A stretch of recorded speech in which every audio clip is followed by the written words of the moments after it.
few minutes, I assume, as long as you wanted to talk some more with your lawyers about this, correct? Yes, Your Honor. And did they answer any additional questions or concerns that you had? They did, Your Honor. Do you have any questions of me about your right to testify versus your right to remain silent? No, Your Honor. And it is your right to remain silent, and I'll be telling the jury that they're not to be concerned by that or view it as an admission of guilt. But one thing I need to make certain of is that you understand that this is your choice in this case. You understand that? Yes, Your Honor. There are many things your lawyers can do without your permission, things they can do that you disagree with, even things that you speak up and tell me you don't want them to do, but not this. You understand? Yes, Your Honor. Have they explained that to you, that no matter what they think, it's your decision? Yes, Your Honor. Now, they are supposed to give you some advice and counsel about what they think you should do. Are you satisfied with the advice and counsel they've given you? I am. And today, are you under the influence of anything, drugs, alcohol, or medicine? No, Your Honor.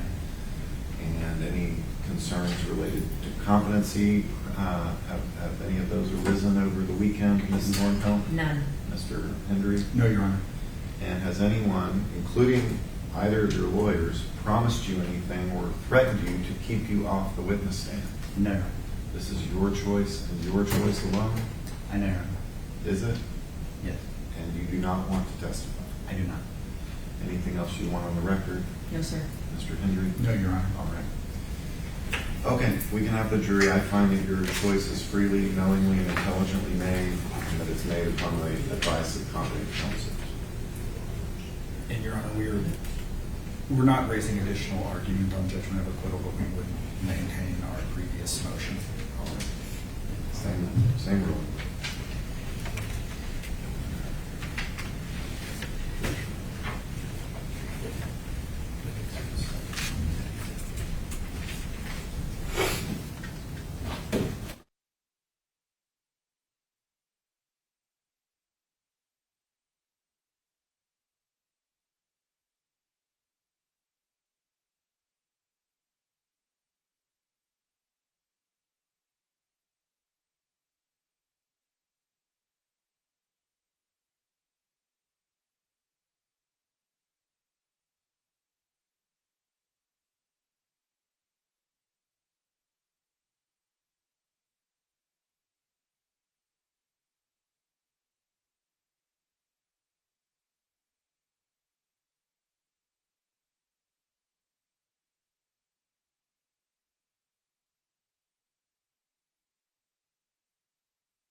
was saying, although you have heard all of the evidence in this case, you still have not heard the arguments of the lawyers or the instructions on the law. So remember, it's not time to think about how you might decide the case or to formulate any opinions about the merits of the case. Also remember to avoid the news as I previously instructed you, and to avoid talking about the case with anyone or looking anything up. Now, tomorrow you'll be receiving this case for deliberations. I want to remind you that a jury may deliberate as much or as little as it feels necessary to that particular jury to do so. But what that means is that it's possible your deliberations could go past 5 o'clock if that's what you all agreed to. It could be earlier than that, but the point is you may want to let those who would normally be expecting you after 5 o'clock, that if you're not home, that the jury has chosen to continue deliberating. So just keep that in mind. Also, if you've been bringing your lunch during jury service, you may still do that, but I want to advise you that the court will be providing you with lunch tomorrow, because I anticipate you will begin your deliberations around lunchtime. And that way you won't have to separate, because you won't be allowed to deliberate unless you're all together at the table in the jury room. That will facilitate your deliberations beginning as soon as possible. So I hope that you enjoy the rest of your day, and we will see you tomorrow morning at 8:30. All rise, please.